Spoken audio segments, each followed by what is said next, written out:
ઘણા વર્ષો અગાઉ લંડનની અંદર એક રાજા કે જેનું નામ આલ્ફ્રેડ ધ કિંગ, ખૂબ સરસ મજાનો રાજા, એનું રજવાડું છે એ પણ ખૂબ મોટું. પણ બન્યું એવું કે નાનપણથી મોરશોખની અંદર ઉછરેલો એ રાજા અચાનક બધી વારસાઈ આવી ગયેલી અને એ વારસાઈને પોતે પચાવી ન શક્યો. વ્યસનોની લતની અંદર ચડી ગયો, બેજવાબદાર થઈ ગયો. રાજ્યની અંદર શું વહીવટ ચાલે છે એની ઉપર પણ ક્યાંય ધ્યાન નહીં. અને બન્યું એવું કે આસપાસના લંડનનું કોઈ બીજું રાજ્ય હતું, કોઈ બીજો પ્રદેશ હતો, ત્યાંથી આલ્ફ્રેડ ધ ગ્રેટ કિંગ હતો, એની ઉપર ચડાઈ થઈ અને આખરે આ રાજા છે એ હારી ગયો. એ રાજા પોતાનો જીવ બચાવીને ત્યાંથી નીકળી ગયો અને એક ખેડૂતના ખેતરની અંદર સામાન્ય મજૂરની જેમ કામ કરવા લાગ્યો. ત્યાં પણ બહુ બેજવાબદાર, ઘણા 20, 22, 25 વર્ષના થઈ જાય ને તો આપણને એમ થાય કે 9 ટુવાલ સૂકવવાની ખબર નહીં પડતી હોય, પોતે જમી લીધા પછી થાળી મૂકવા જવાની ખબર નહીં પડતી હોય. એટલે આ બેજવાબદાર આ રાજા.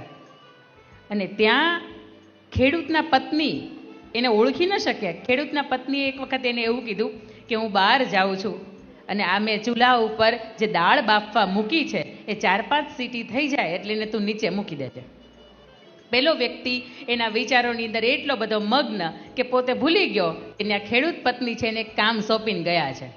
ખેડૂત પત્ની આવ્યા, જોયું તો કુકર તો આખું કાળું દાઝી ગયું હતું અને દાળ બફાઈ ગઈ હતી, એની અંદર કોલસો થઈ ગઈ હતી, એટલે અંદર ગંદી સુગંધ આવતી હતી.